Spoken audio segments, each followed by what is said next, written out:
Hello, hello. I am back to help you do this thing called life. So keep praying for me, and I'm going to keep praying for you too, okay? Today, I just kind of want to piggyback off of what we talked about yesterday. And I was just encouraging all of you to keep pushing through. I shared with you some things that I have been going through. And what I didn't tell you was that, because I was talking about how I'd been fighting feelings of inadequacy or finding myself looking for validation or confirmation or acceptance or whatever in the area of specifically regarding some of my work, and just feeling like, was I good enough? Was I doing the right thing? And I told you that comparison came in. And a lot of times, and I'm not the only one, I probably talked to at least 2 or 3 people this week who in various forms have the things that they have shared at the core of it was really feeling like they weren't good enough or feeling inadequate. And really, inadequacy oftentimes comes from comparison. If we were to just be our best versions of ourselves, and that is what I heard, be the best version of you. That's what we're to strive for, is the best version of you. Not comparing yourself with the person next to you or the person in the office. I mean, I know that in our society, we get a lot of accolades or honors based on being the best in any particular arena. But what we can't do is get hooked on that. All you are responsible for is being your best. That's it. It's being your best. And so I think when we struggle with inadequacy, it's almost like, even as I say that, I see somebody, it's almost like they're in water and they're flailing all over the place, like they're drowning, when all they have to do is swim. You have the right stroke. You can navigate in these waters. You can swim in this arena that you're in. You can perform. But it's like I see us flailing just all over the place, trying to stay afloat, when really all you got to do is settle yourself. And that's one of the things I'm hearing today, is just settle yourself. And when you settle yourself, oftentimes the things around you settle. But even if they don't, if you can maneuver yourself to stay grounded, to keep your footing, then that's a really good thing.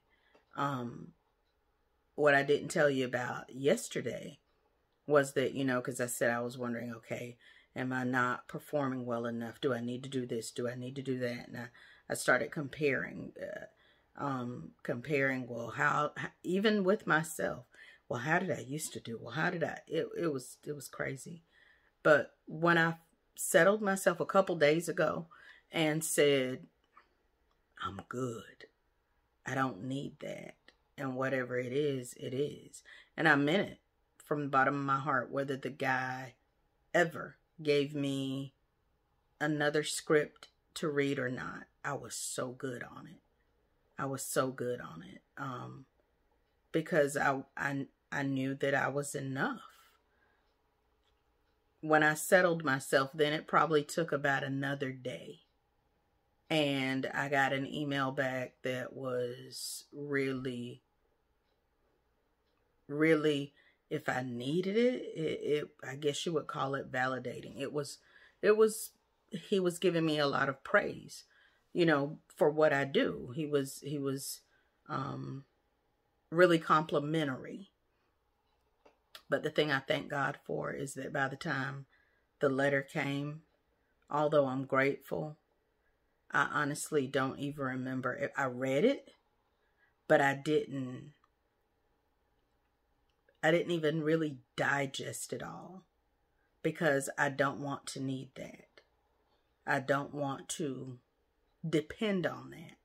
And so I just want you, if nobody ever tells you how great you are, if nobody ever commends you and says how wonderful you're doing, and if you don't get all the flattery and all the great remarks, know for yourself that you are enough. Know for yourself that you're doing what you should be doing. And if you're not, step it up. I will be honest and say, I know I have to step up my game in a lot of areas. And when I say step up my game, not for anybody else, because I know that I'm not working at full capacity. I know that I'm not giving all I got to the things that I have my hands on. And so just to be a good steward of the gifts that God has given me, and of the blessings that He's put in my hand, of the blessing that He's put on my life, I need to do better at stewarding that gift. I need to do better at giving it my all. But it is not based on what anybody else is saying to me, on anyone else's feedback except God. So I just encourage you to settle yourself. A friend of mine was even concerned about a job, and because she'd been applying and applying and applying, and it just seemed like, well, nobody wants me. What's wrong with me? I'm trying and nobody wants me. I'm like, those weren't for you. Those weren't the jobs. That's our pastor always tells us. If you're getting a no, that's not the one.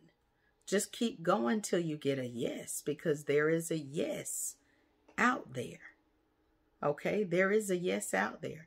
But if you allow all the no's to get you to start telling yourself no, if it gets you to give up, come on now. If you don't hear any other yes at the end of every day when you come in, tell yourself yes. If there's something that you're trying for and you keep getting denied, you tell yourself, you know what, I am approved. If you keep getting a no, you come home, look yourself in the mirror and tell yourself yes. But you got to stay in a positive position. You got to stay in faith. You got to stay afloat. Or better yet, swim the darn thing. Do you some laps. But you just have to know that you have in you what it takes to stick and stay until your change comes. Until your answer manifests. Until what it is that you're praying for and what it is that you're going for, until it shows up. You have in you what it takes. Just don't give up, okay? Well, y'all, this has been One Moment with Marcy. I'll be back tomorrow with another moment of momentum-producing motivation. Until then, stay encouraged. And remember, you gotta flutter before you can fly. But flying is in your future. I love y'all.